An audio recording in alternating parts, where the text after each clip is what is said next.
Okay, can we begin now? Good afternoon or good evening, everyone, depending on where you are, and welcome. I'm Tom Hundley. I'm a senior editor at the Pulitzer Center, and I'm the moderator of this virtual panel. And first, just a little bit about the Pulitzer Center for those of you who may be new to us. We're a journalism nonprofit based in Washington, and we provide grants to journalists and news organizations to cover underreported and unreported stories of global significance. You can visit our website to get a sense of the kinds of stories that we're interested in: global warming, migration, human rights, criminal justice, just to mention a few. We support about 180 reporting projects a year, and we consider applications on a rolling basis. So visit our website if you're interested in applying, or if perhaps you're interested in donating. We are a nonprofit. We're also deeply committed to educational outreach. And we have an extensive K through 12 program that has brought meaningful journalism into thousands of classrooms across the US. And we also have a campus consortium with about 40 university partners that does the same on college campuses. Our program today is called the FinCEN Files and Funding the Settlements. FinCEN refers to a collaborative investigation by the International Consortium of Investigative Journalists that revealed the role of global banks in industrial scale money laundering. In particular, we're going to be discussing a BBC documentary called The Settlers Billionaire Backer. And I hope you've all had a chance to view it. If you haven't, the link is on our website. And today we have an outstanding panel, and we're hoping to have a lively discussion on what has really been the core issue of the Israeli-Palestinian conflict for the last 5 decades: Israeli settlement on disputed territory. And we will be inviting your questions. Just type them into the chat. Now, let me introduce our panelists. If you could wave and signal who you are. I guess your names identify you there. Okay. Rosie Garthwaite is the producer of The Settlers Billionaire Backer, and these days as a senior producer for BBC News Arabic. She's working from her sofa in London, making investigative and open source intelligence documentaries about the Middle East and North Africa. Rosie produced the 2017 Sundance opening night documentary film, The Workers' Cup, about the migrant workers who are building the facilities for the 2022 World Cup in Qatar. These workers endure harsh, almost slave-like conditions, but they managed to stage a soccer competition of their own. Rosie has also produced an Emmy Award-winning film, Escaping ISIS, that was shown to the US Congress. She is a former British Army officer and author of the award-winning book, How to Avoid Being Killed in a War Zone. Ori Blau, co-producer of The Settlers Billionaire Backer, is an Israeli investigative journalist with over 20 years experience exploring political corruption, national security, and transparency issues. His work has appeared in Haaretz, The Washington Post, Harper's, ProPublica, and many other outlets. He's also been a Pulitzer Center grantee. He's a member of the International Consortium of Investigative Journalists, and he was a member of the team that was awarded the Pulitzer Prize for the Panama Papers. In 2014, Uri was a Nieman Fellow at Harvard, and before that, in 2012, he became the first Israeli journalist ever to be charged and convicted for possession of classified information. The precedent was the result of a 2008 article published in Haaretz exposing covert targeted assassinations of Palestinians in violation of Israeli Supreme Court rulings. The conviction caused Freedom House to drop Israel to partially free status in its 2013 Freedom of Press Index. Noura Erakat is a human rights attorney and an assistant professor at Rutgers in the Department of Africana Studies and Program in Criminal Justice. Her research interests include human rights and humanitarian law, national security law, refugee law, and social justice. She is a member of the editorial committee for the Journal of Palestine Studies and co-founder of Jadaliyya, an electronic magazine on the Middle East that combines scholarly expertise and local knowledge.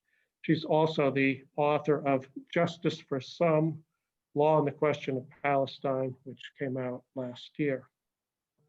And Iris Zaki is an award-winning documentary filmmaker who uses creative and quirky first-person narratives to depict various communities. She recently finished her PhD at Royal Holloway in London, and she is best known for her film Unsettling, which is a documentary that features Iris, who hails from the Israeli left, living in an Israeli settlement of Tekoa for 2 months. Her short on the same subject, called Natural Born Settlers, which was supported by the Pulitzer Center, was featured as a New York Times op doc. You can find the link on our website, and I urge you to have a look. Iris currently teaches BA and MA students while also giving master classes in Europe and the US. So I hope you've all had a chance to view the Settlers Billionaire Backer, and I will assume that you have, but in a nutshell, it's about an Israeli group's stealth plan, mostly successful thus far, to take over a traditional Arab neighborhood in East Jerusalem. The neighborhood, called Silwan, does have archaeological and religious significance to Jews who call it the City of David.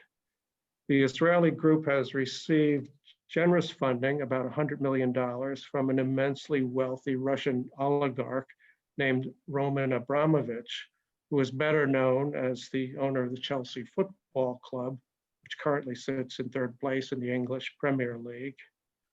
But this takeover of Palestinian property in East Jerusalem appears to be a violation of international law. In the documentary, we meet a Palestinian family, the Sumarans, who've been waging a 30-year court battle to hold on to their house in Silwan. So I'm going to start with a few questions for each of the panelists. And what I hope happens is organically that they have a discussion among themselves, and we will also be inviting your questions and just add them to the chat. So first, a question I think for Rosie and Uri. Can you give us a little background on how this project came together, and also how you were able to pull it off in the middle of a pandemic? I think I'll start, Uri, and then throw to you if that's all right. So BBC Arabic, who make all of the kind of original journalism for the BBC network, or most of the original journalism for the BBC network, which is the department I work with, were given access to the ICIJ, the International Consortium of Investigative Journalists, latest drop or leak of files that they'd been given, a bit like the Panama Papers. And we were told to focus on stories in the Arab world, which had never been done before. No Arab language broadcaster had been given access before. And this was one of the stories we found in there. I will immediately hand over to Uri, because the reason we went to Uri to work with him is that he's been working in and around this story, digging around the story of the funding of Elad, probably for 8 years or so. I will hand to Uri as to how he managed to pull the threads together.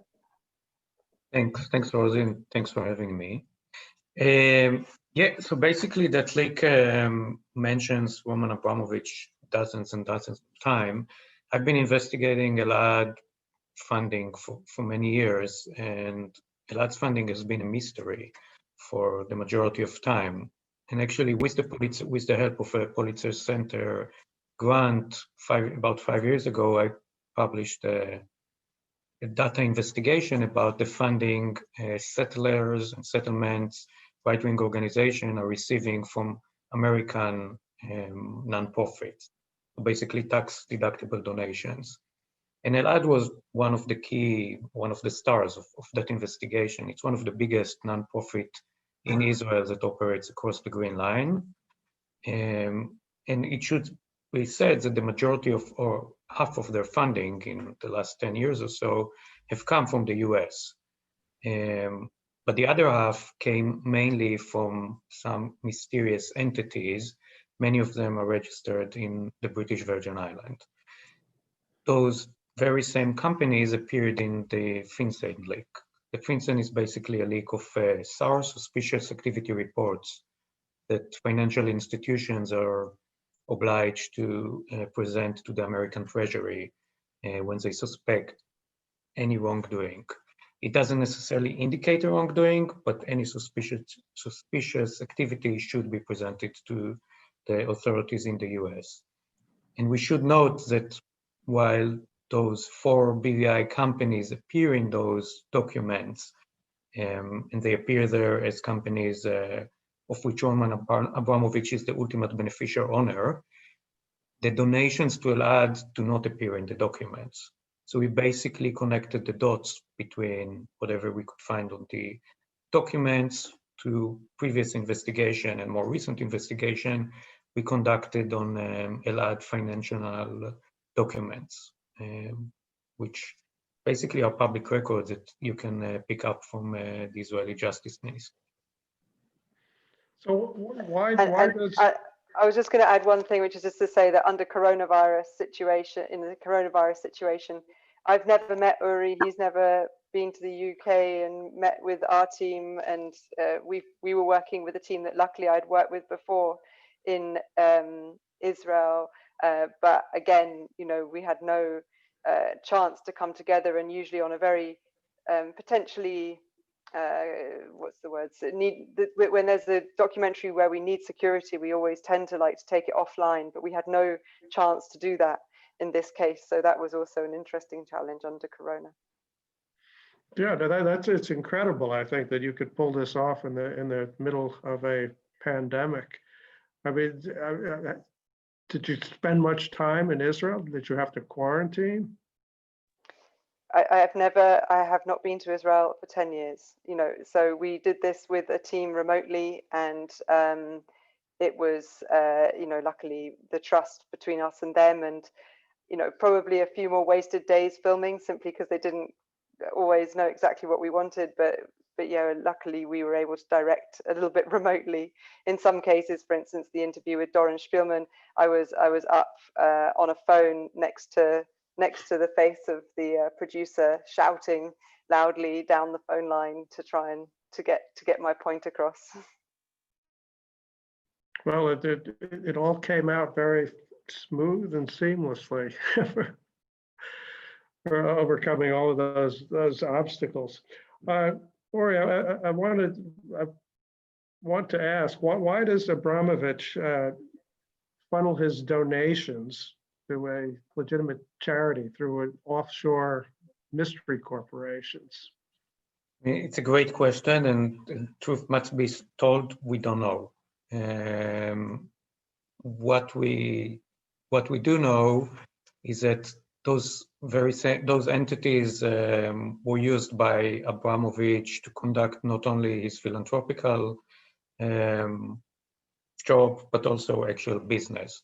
So basically, again, in the SARS, you don't see any mention of Elad. You mainly see those entities in, you know, I mean, I didn't dig into it. The BBC actually conducted other investigation into some of those companies, but you basically see business activities.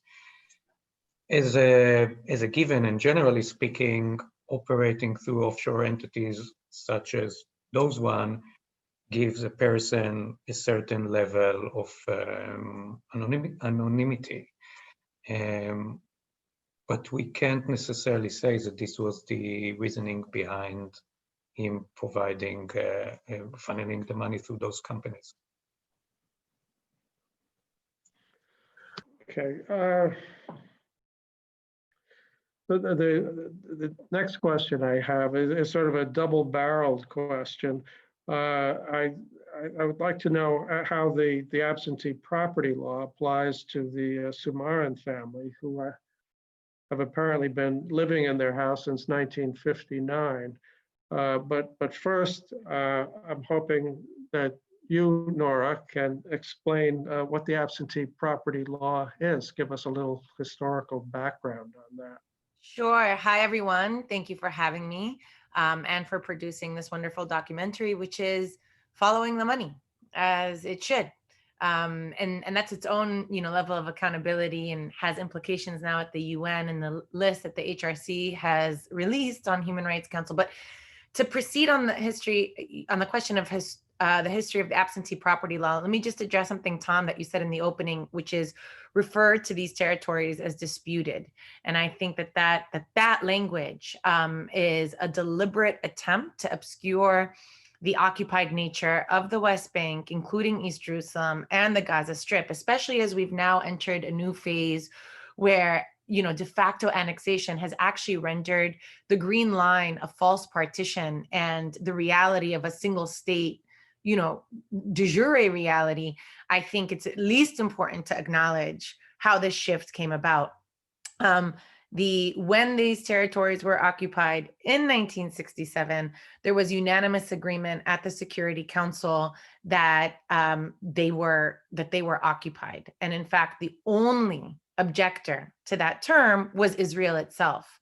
Even against the United States and Britain, which were its primary supporters and allies, it has been understood as occupied. Israel has used a legal argument, a very creative legal argument, to argue that you cannot occupy territory that had no sovereign, and insisting that that Palestine was not a state, that Palestinians are not sovereign, therefore you can't occupy the territory, and you can only be there physically, hence naming it disputed. But that belies a lot of history, including the fact that Israel also came to occupy the Sinai of Egypt and the Golan Heights of Syria, and also didn't recognize them as occupied territories. Number one. Number two, in the aftermath of the Second World War, the Geneva Conventions expanded to cover civilians and not merely, sovereign territories. Again, it complicates this. And then most significantly, Palestinians exist as a juridical people. So to deny that they exist as a people is to go back to the, Golda Meir's Zionist mythology, that it's not as if that there's a land without a people, or that we took a land away from a people. This is a land without a people for a people without a land. And it's that mythology that Palestinians were never there that undergirds the discussion and description as disputed territory. That's been international consensus to the contrary. Only until the Trump administration has Israel found any audience for that very shallow argument. So I think it's important for us not to give it credence regarding the absentee property law. That is a law that's actually legislated in the aftermath of Israel's creation. And so when Israel was established in 1948, it also had a population of Palestinians who didn't flee, who constituted a minority within, about 100,000 at the time, who now constitute some 22% of the entire population. They were there. There were also refugees who sought to return to their homes and had been given that sanction by the United Nations when Israel was accepted as a member state. But what Israel did through law, which it could have done through colonial fiat alone, but has used the law in order to advance its territorial claims, was to establish, literally write a new law that absorbed into state property without privatizing it, land that they claimed had no owner, which was speaking out of both sides of its mouth, because Israel at the time was preventing Palestinian refugees from returning to claim their lands, and even preventing Palestinians who were within Israel, who were subject to martial law within the new state, from limiting their movement from laying claim to their lands, and then saying because nobody claimed it, it belonged to the state, Once it belonged to the state, it then was distributed through parastatal organizations like the Jewish National Fund and others. Upon occupation in 1967, Israel applied it to the West Bank, and we've seen it aggressively used as it has been in East Jerusalem, as and in the cases that our colleagues have investigated. Well, how is somebody defined as being absentee? How do you qualify as being absentee? It's a really interesting question. On some levels, it doesn't take much. It's the claim that they are absentee. That could be it. Another way of finding absentee is through registration, and whether or not Palestinians were registered at a certain amount of time. They might have been present, but may not have registered. Another claim might have been that they have not been on the land, that even though it belongs to them, if they had not been on it in sort of an occupancy form, that it doesn't belong to them. But in most of the stories, especially in East Jerusalem, it's much more nefarious than that, which is just to claim that it wasn't theirs, that these were temporary residents. And so through the use of the law, it was the ability to transform, and this is the case for Palestinians in East Jerusalem, to transform them overnight from natives to the land who had been there for generations to suddenly invaders, oftentimes criminalizing their presence overnight through the enactment of particular laws, including infiltrator laws, alongside the absentee property law and otherwise. So, Ori or Rosie, how do the Israelis make the case that the Sumarans are absentee? I got the impression they've lived there continuously since at least 1959. I'll just start by saying that there are many different lawyers and different opinions that have happened across the 30 years. So there's no one answer to that question. But as Noura was saying, there are many different ways to be defined as absentee, and one of them is that you've been fighting for an enemy state, and that can include being in Jordan at a time when Jordan was considered an enemy state, or in the case of the Sumarines, members of their family being in Jordan at key times within the history. The Sumarine family massively dispute the allegation that they're absentee, and it's difficult to go into the details without kind of unfairly representing their disputation, I think. I will let Uri tell you a bit more in a second, but just to say that out of when we showed you in the film the letter that Himenuta had been sent, or had the agreement between David Berry and Himenuta about the payment of legal agreements, there were numbers on that letter which all corresponded to different houses within the Wadi Hilwa area of Sawan. And not not all of those were sort of being accused of the absentee law. There are many different ways to try and remove Palestinians from their homes, or to dispute a Palestinians' right to live in their homes. So they may be accused of terror allegations, and a lot of them are accused of building illegally. And I'm sure there are other ways which I'm not mentioning here. But Uri, can you better summarize the allegation of absenteeism against the Sumarine?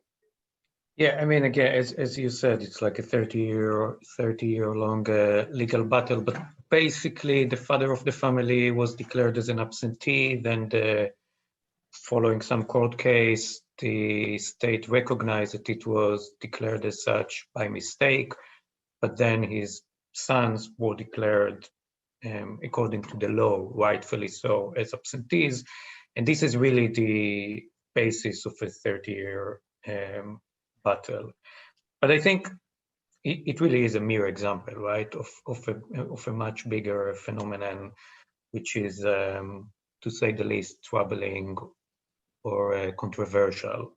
And I think what we've seen, and it's important to note, that Elad has been pushing both the JNF and basically the states in using this law in order to basically gain control over land.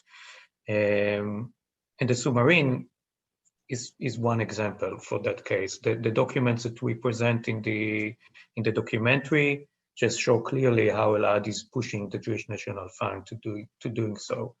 And documents that were revealed, as part of this documentary, but was published afterwards, really show decades of cooperation between Elad and JNF. And it's interesting because most Israelis, and I guess Jewish people around the world who support the Jewish National Fund, think about it as an organization that mainly deals with planting trees. But really, it's an organization that focuses on gaining land, and that cooperation is somewhat damaging for them. Again, it's one organization that receives a lot of funding from the US via tax-deductible donations. So, yeah. So, sort of moving it from the legal realm to the more human realm, Iris, I wanted to ask you, how are the justifications that you heard from the settlers who sat with you at your one-table cafe in Tekoa are different from or similar to the justifications offered by the spokesman from Elad in the film from Rosie and Uri? Hi, everyone. I think it's very different because our films are entirely different. Uri's great film is an investigative, journalistic documentary with a clear thesis or agenda, a lot of research before, whereas my films are, I try to do the opposite. I try not to have any research before I go to a place. I do try to ignore, sorry, it's 12:30 here in Israel, to avoid going to the extreme. I mean, from the outset, I try to avoid that, but I don't do like interviews with people. I try to get random people to speak with me and to live or to work in the place where I document, and to film as many people as I can, capture everything, and then edit it. Of course, because one has to edit a lot of hours.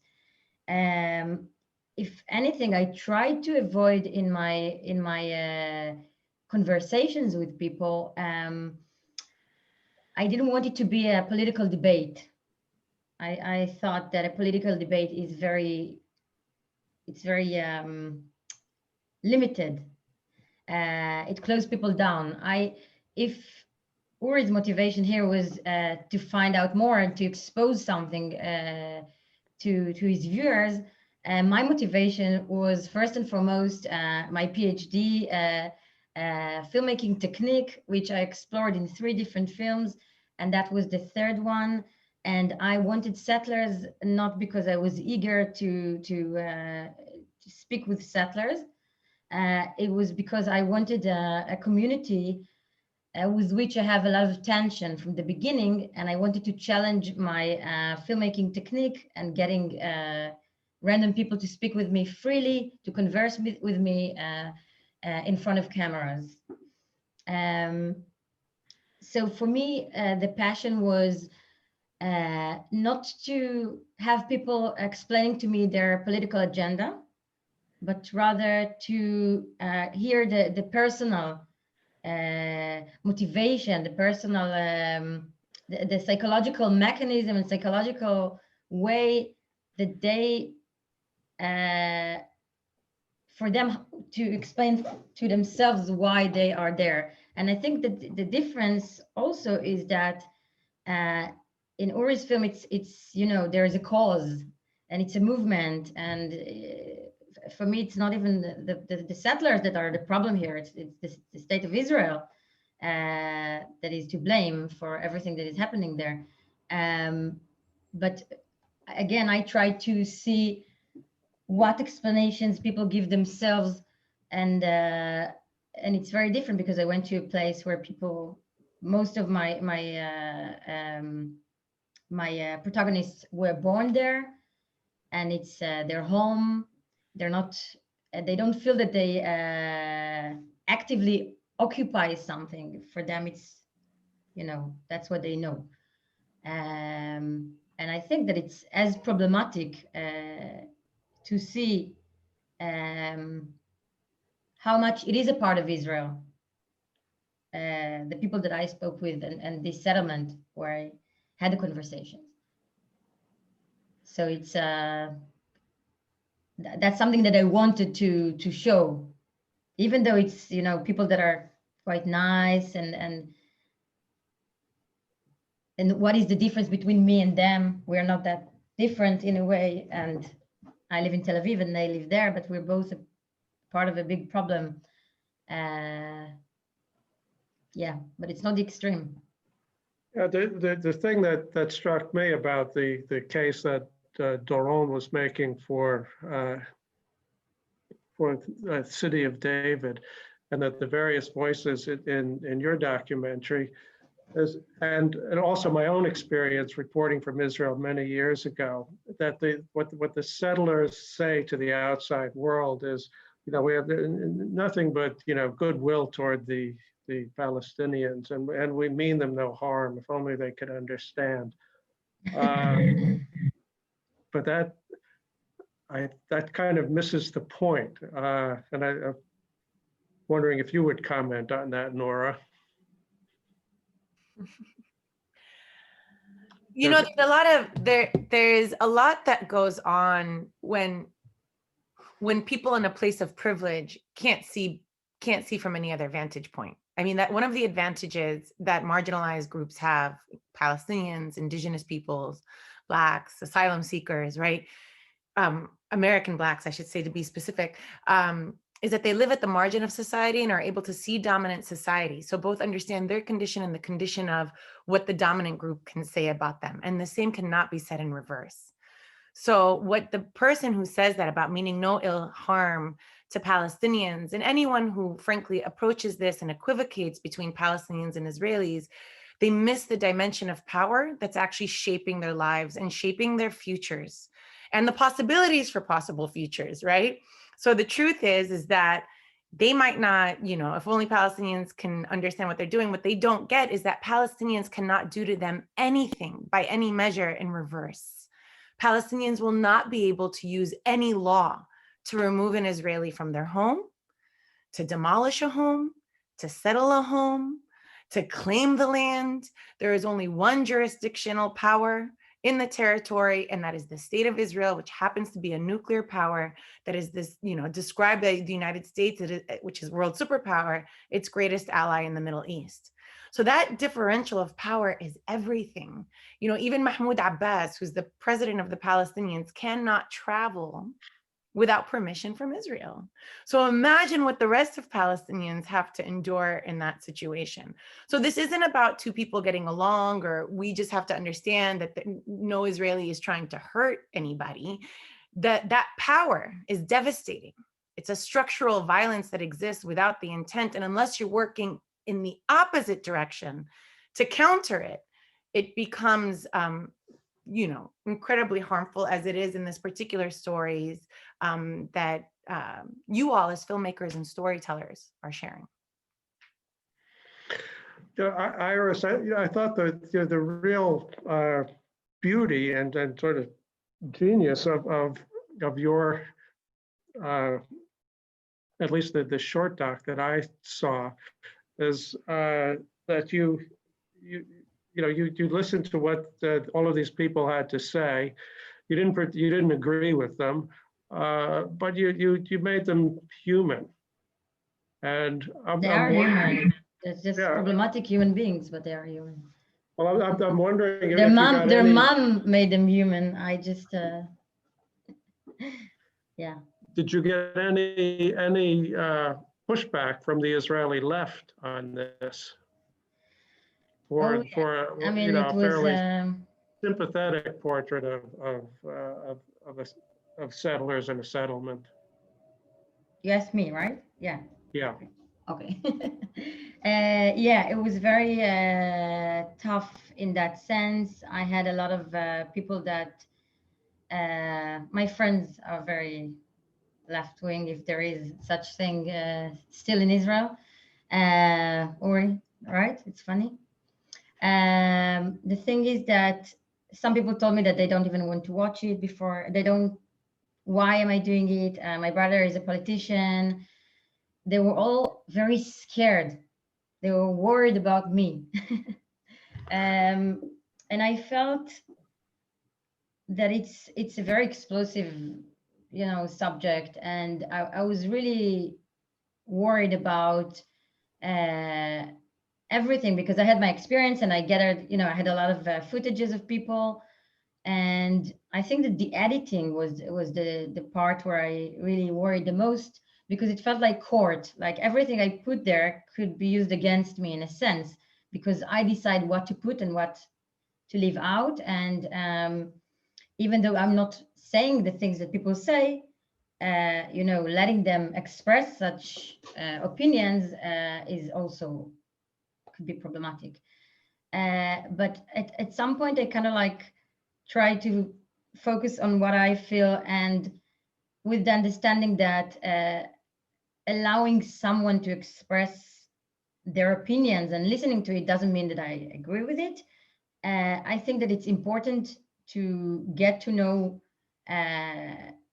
settlers and generally people with different opinions. I think that I'm very much exposed to people that I share opinions with, and I was really interested in hearing, like especially settlers, kind of like my generation, my age, that are not, on the one hand, from Hebron or violent physically. Their existence there is. And on the other hand, not like peacemaker that are in movements and groups of, meeting the neighboring village. I wanted people that are, random people. But yeah, the left. Yeah, it's the left, as much as in Israel and other countries, sometimes as much as they consider themselves as liberals and open to hearing, sitting with enemies and discussing things when it comes to something that is not exactly their opinion. They are not as open. I'm generalizing here, but some people, I had a lot of strong reactions from people from both left and right, but the scariest people are from the left for me. Yeah, but I'm kind of like, after so many Q&As, different countries, I'm okay with everything. I mean, I'm not a politician. I think that showing what I showed should make people think and confuse people a little bit from the black and white, sometimes representation of settlers and of things that are much more complicated than the way they are presented or represented in the media. And I think that it's important to bring this kind of like gray area sometimes and make people uncomfortable and understand that maybe they don't understand enough or that things are more complicated. Your group was particularly interesting to me because I think almost all of them were born in settlements. They were born into this this political cohort. And when I was reporting on this stuff in the early 1990s, for virtually everyone, it was a political choice they made to go live in these places. And they were making a political statement.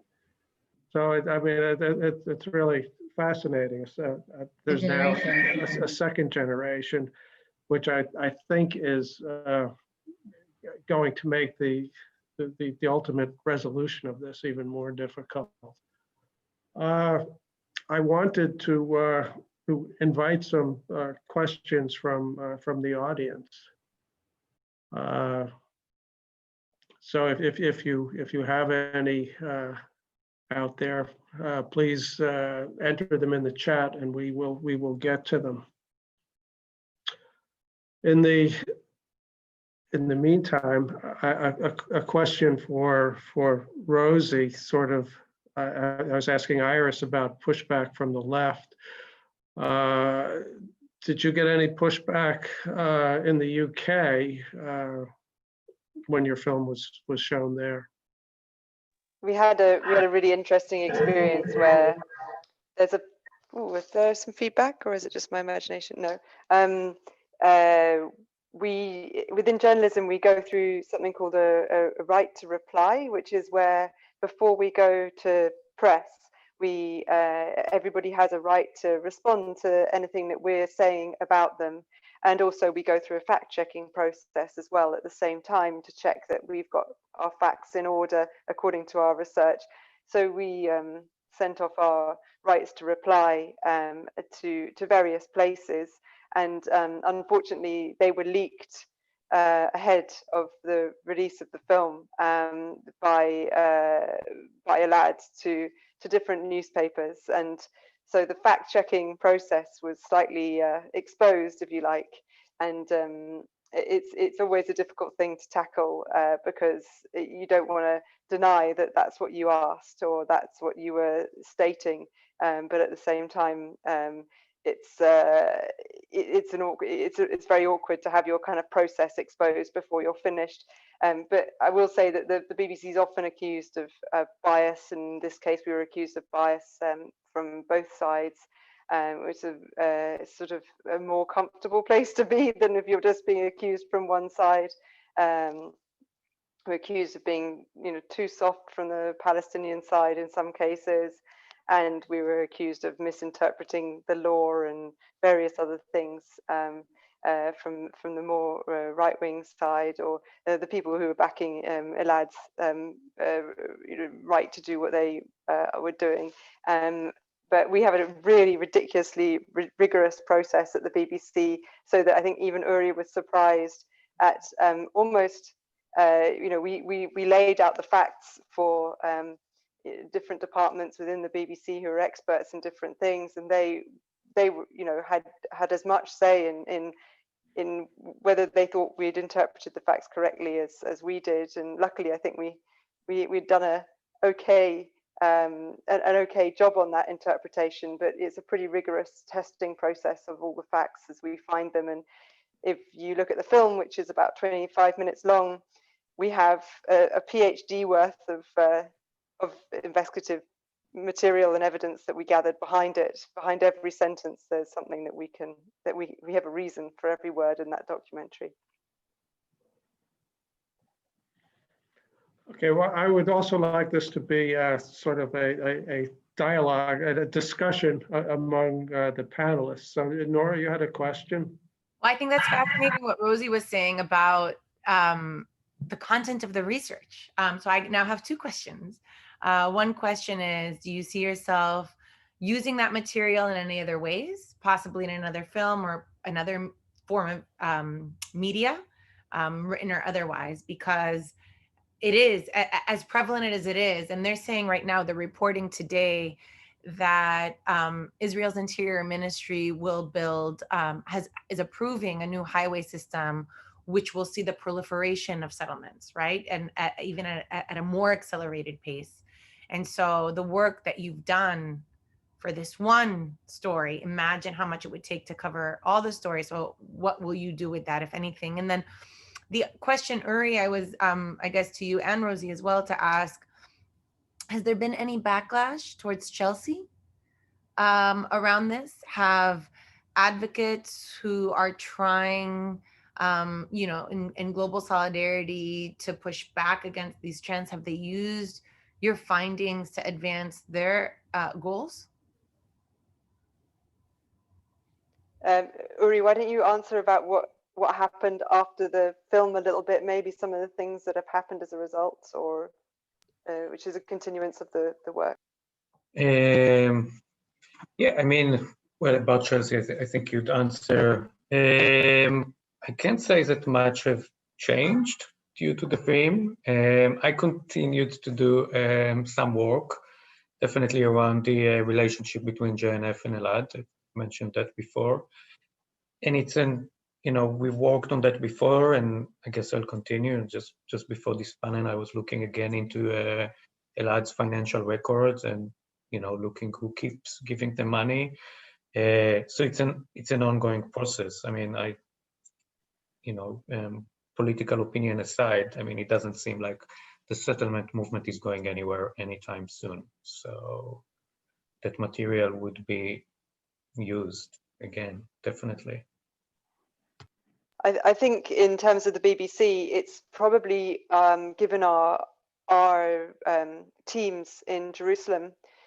We have different teams there. We have a Russian team. We have I didn't know that we had a Russian team in Jerusalem, an Arabic team, and a UK team all over there. And all were understandably a bit nervous about being involved in this story, and so they took a hands-off approach. And they've got, I would say, more confidence following the release of the film of the language and terminology that we can use when we're covering these stories. And I think it will, we're certainly in contact about some of the demolitions that have been going on, and ahead of Biden coming in, and the normalization of Israel's relations around the region. I mean, it's a huge watch area at the moment. Are people just forgetting about the Palestinian issue? Is the Arab world just forgetting about it, shrugging and moving on, or we're not quite sure what's happened. In terms of Chelsea, there was a small group of people who responded to the documentary. One tweet went viral and had a massive impact within a sector of the football world that is interested in human rights. But as somebody who's made a number of documentaries about football in the past that are related to human rights, I can tell you that most football fans are more loyal to their team than they are to their values in most cases. And so even in our own team at BBC Arabic, we had several Chelsea supporters who, every time I was talking about it, were just going, no, don't tell me. So yeah, sadly, it's very hard to engage football supporters, but we still keep trying. Okay, I have a question from the audience for Iris. I wanted to pick up on one thing you mentioned. You said that you try not to focus on the politics of the situation, but instead seek out the personal. I wonder, how do you draw that distinction if we accept the view that it's power that shapes our everyday lives? No, the film is very political, and it's all about Israeli politics. I think more about the inner Israeli conflict between left and right, and it's not about the Israeli-Palestinian per se. But it's not that I'm not focusing on politics. It's just that I prefer that people talk about their personal stories, and the politics comes out of that. I mean, it's not that I want to discuss 67 or 48 in this film or in my films. I prefer to hear from a guy, Akiva, that his father used to drive them to school every day, and about the everyday reality, and everything there is political. That's the thing. It's not about debating. It's about the personal stories that are political. And it's very political. I mean, I edited out, we talked about love and life and other things, and it is focused on politics, but there are different ways to get to politics. They're not experts. I mean, they're if you go and make a film about again, a journalistic film, you go and take experts and then you can ask them questions. I prefer that people don't, I don't want to hear settlers saying Palestinians this and we are that, and you don't know anything. You just know what you feel and think. And I prefer that people talk about themselves and then.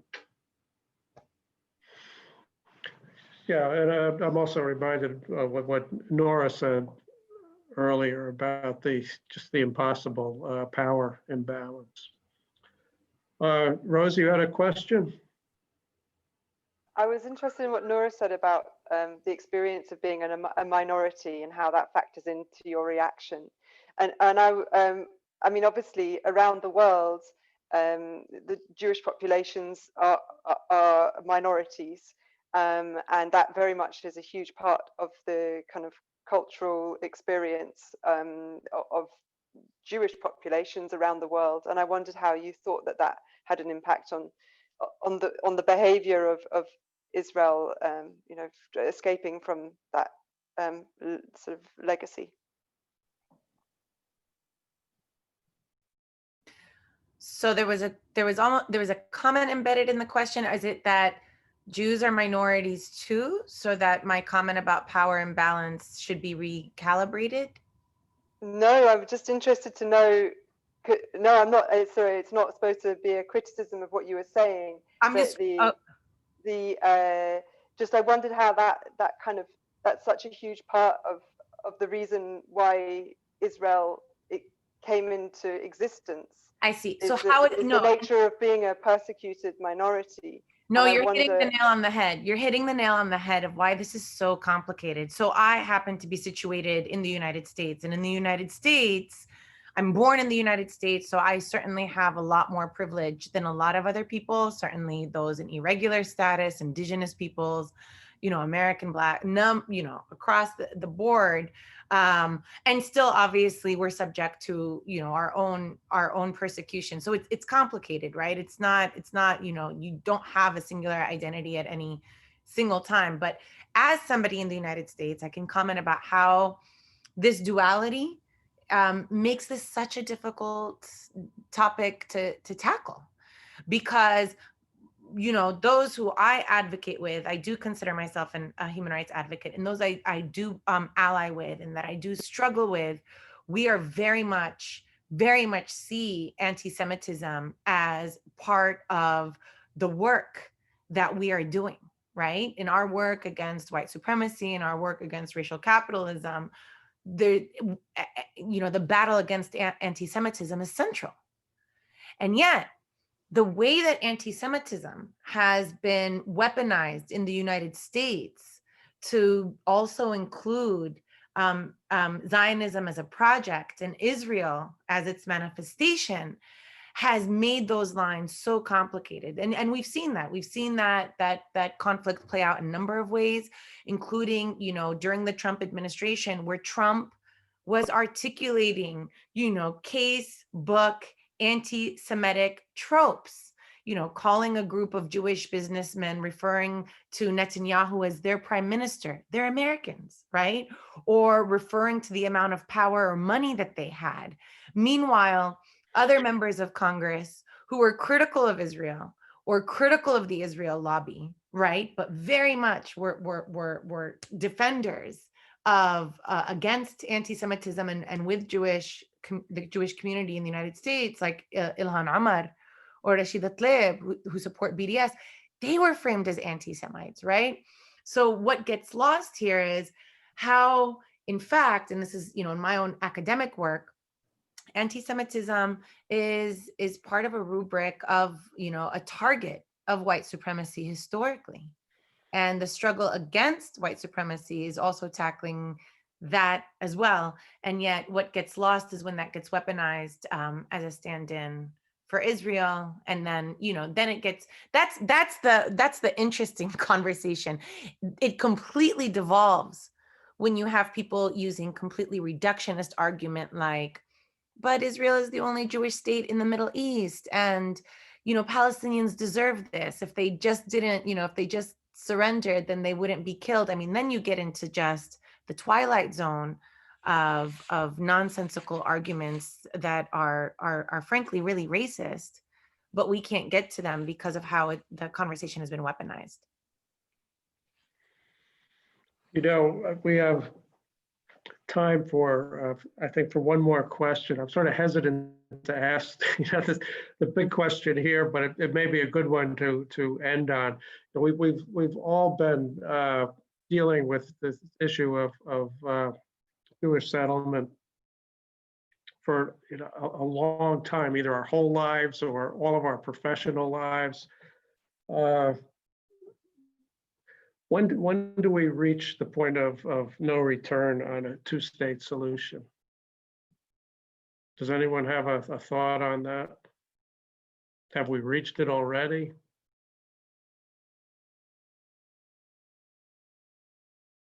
I mean, yeah, I'll take that softball. Yeah, I think we have reached that point already.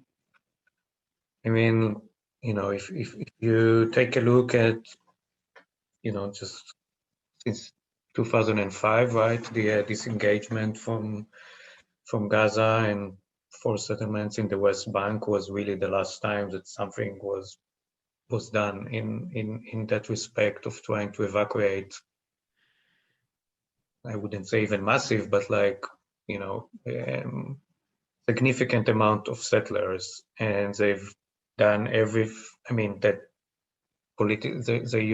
those groups used their political power in order to make sure that this cannot happen again. And I mean, we're talking about at least 400,000 Jewish settlers, right, in the West Bank and more in East Jerusalem. And I think you could see it in Iris's film, definitely more than in our film. I mean, Silwan is a unique example. It's not a typical settlement, but the one thing that I would imagine many people would find striking in the film Iris has made, and that this is why it's so important, is how normal it all is. It's just like a kumbaya kind of place, hippie people that you can definitely think you'll want to have a beer with or hang with them, and do the stuff we used to do before COVID. And it's just like normal people.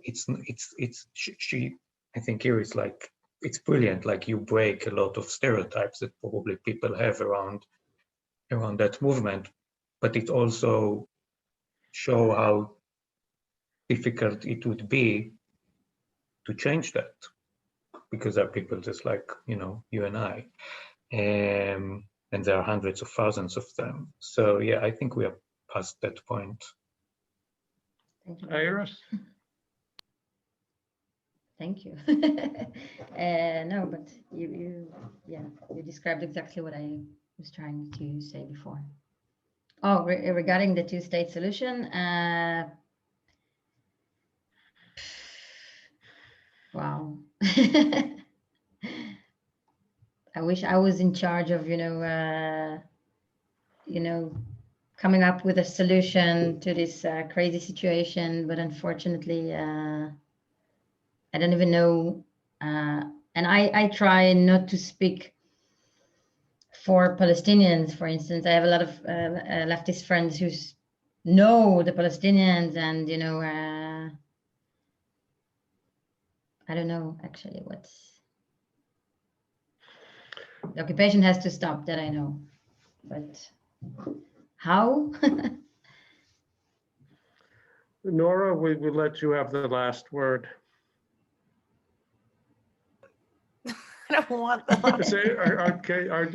Is a two-state solution still a reasonable? So this is when Palestinians adopted the two-state solution and endorsed it after 20 years of opposition to it between 1968 and 1988. It was a revolutionary turn in Palestinian thinking. And even though they had nothing to, empirically peg to that shift, right? Because the Declaration of Principles, or Oslo, never once mentioned a state, never once mentioned any guarantees that there would be a Palestinian state. The first Israeli prime minister to even articulate something of a possibility of a state was Ehud Barak 7 years later in 2000, right? But Palestinians did it on faith. But from the beginning, what has been borne out by Oslo is that it has become another mechanism and a liberal veneer for Israel to continue its territorial expansion, but under the framework of peacemaking and with international donor support to support the Palestinian, which alleviates its costs of direct military occupation and alleviates its cost of humanitarian concern, and has actually enabled it to normalize its relationship because it's no longer seen as a pariah, because it's seen as a hopeless peacemaker in a hopeless situation. Also has done nothing for Palestinians, but in fact, bear witness to the taking of more of their lands. And the truth is that they have kept banking on it, in their own words, on faith, precisely because of a lack of vision and a lack of courage.